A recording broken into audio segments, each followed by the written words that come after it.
Greetings and welcome back to MyfanwyNia studio here in Leitrim's Iron Mountains.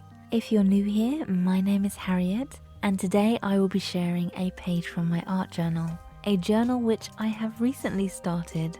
And if you watched my last video, it was a tutorial on how I made this book. So I've started doing a little bit of work in it over the last little while, and I wanted to share a little bit of my early progress. So this piece is a mixed media piece, and I did this using a little bit of collage, using some pages from an old dictionary with yellowed pages. Although the book is only from 1990, I felt it had a real antique vibe that I was really drawn to, so I just kept it around in the studio for this type of thing. I had the idea to create a surface with a real vintage feel. I think that dictionary pages really do that, perhaps because they are becoming more and more replaced by technology. And by collaging pages together, we get clusters of random words. You can pick them out and put meaning to them, or just allow them to be complete nonsense. And I really like that about using dictionary pages. So here I'm just arranging the torn pieces of pages randomly. I don't want the arrangement to be too uniform. I've just added a few random pieces and staggered them, just intuitively sticking them down wherever. I'm using PVA glue and I added just a little bit of water to make it flow a bit better, and I did this just by dipping my brush that I'm applying the glue with into a jar of water. But for the most part, I'm using the glue quite neat on the surface of the paper and just brushing it all over because it dries clear. I also painted a nice amount over the whole surface. I feel like that kind of sizes it. Sizing is a term we use when we're talking about sealing paper. The glue acts as a protective filler or glaze.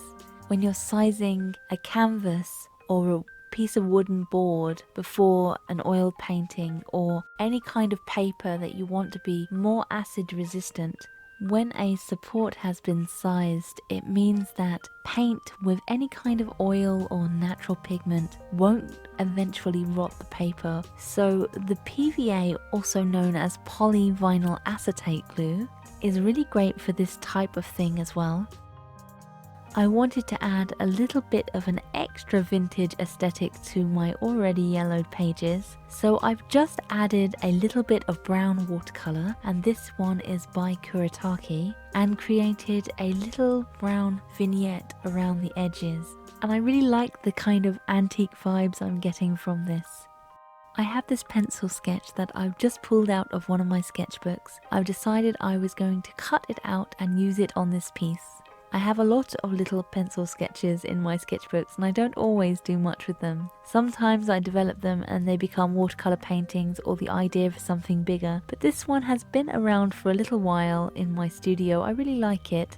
I think it really has a Gelfling quality to it. I think at the time I was drawing it, I was watching the Dark Crystal series. I adore the original Jim Henson's Dark Crystal from 1982, and I was really reluctant to watch the new Netflix series when it first came out. I think it was because I'm a massive Jim Henson fan and I was almost afraid that they would reinterpret it into something it never was.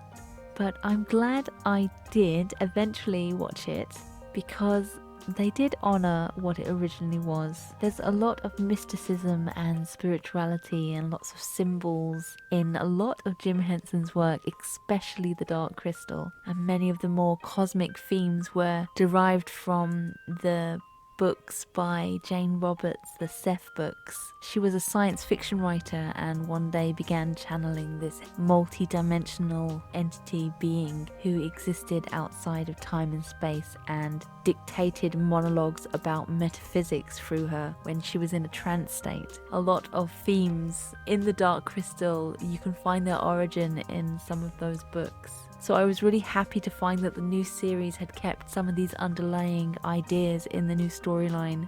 And I was really pleased that they kept on the fantasy illustrator who I also adore, Brian Froud, as he worked on the original movie and played a massive part in designing the whole entire aesthetic of the world of Fra. So this drawing came about when I was watching The Dark Crystal. It's not a direct copy, but it's still very much one of my girls, but it definitely has more Gelfling vibes for me. I love the contrast with the bright clean sketch against the warm neutral tones of the collage, so I'm just gluing it down here and making sure there's enough PVA glue to stick it down, and where it's sticking up in places I'm just adding more glue to reinforce it.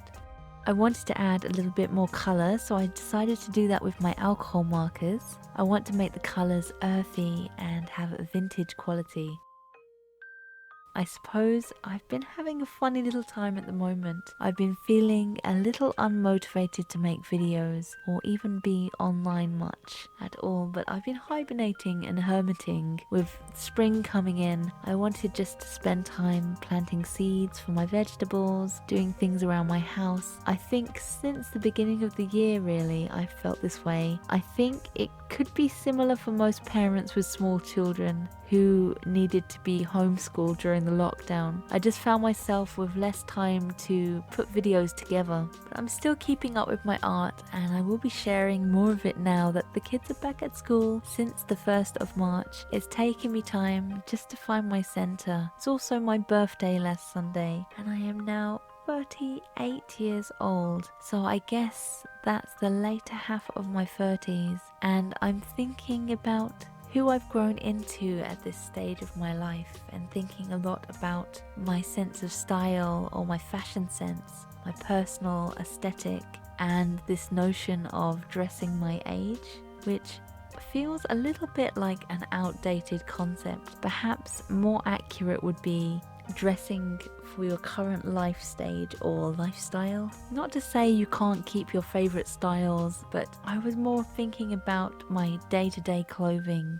I tend to go from one extreme to the other, spending my day in my house clothes and my fluffy house robe because I live on a mountain and who's going to see me anyway, to feeling overdressed in my Lolita dresses and blouses with their many bows. I guess my style has always been a little bit alternative, a little bit Lolita, maybe a little bit gothic, lots of tartan, a little bit punk perhaps, lots of black, lots of lace, ruffles over the years. But recently I've been feeling like I'm ready to shift things up. I suppose what you wear has a profound effect on the way you see yourself.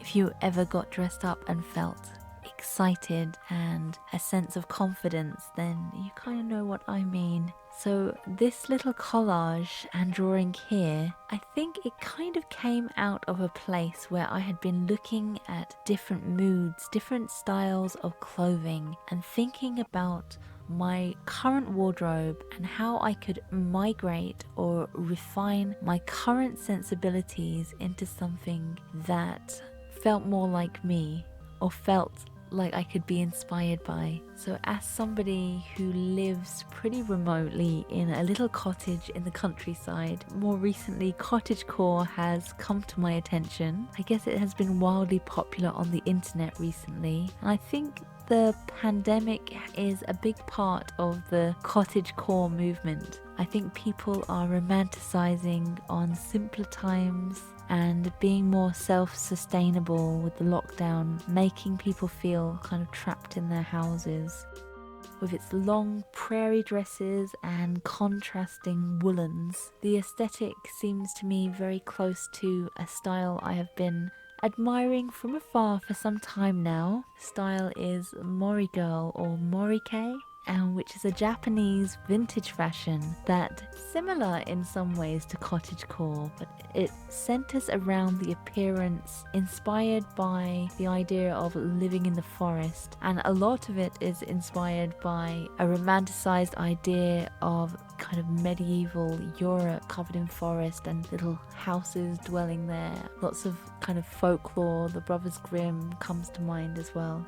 The whole aesthetic gives me Holly Hobbie and Sarah Kay vibes, which were both a big part of the visual landscape of my childhood. Mori Kei has a shabby chic kind of quality with a vintage feel, much like Lolita but not so flamboyant and neat. The style has undergone many changes since the height of its popularity around 2009, but the basic appearance of it still remains quite similar. They're combining of clothes that appear natural fibers with a girly folklore or bohemian feel. There are many loose layers, asymmetrical shapes, embroidery, crochet, light materials, layered up cardigans and frilly little collars. The colours very earthy tones and off-whites, and we get lots of greens and some navy blues. Beiges and browns are very popular. Vintage floral in earthy tones.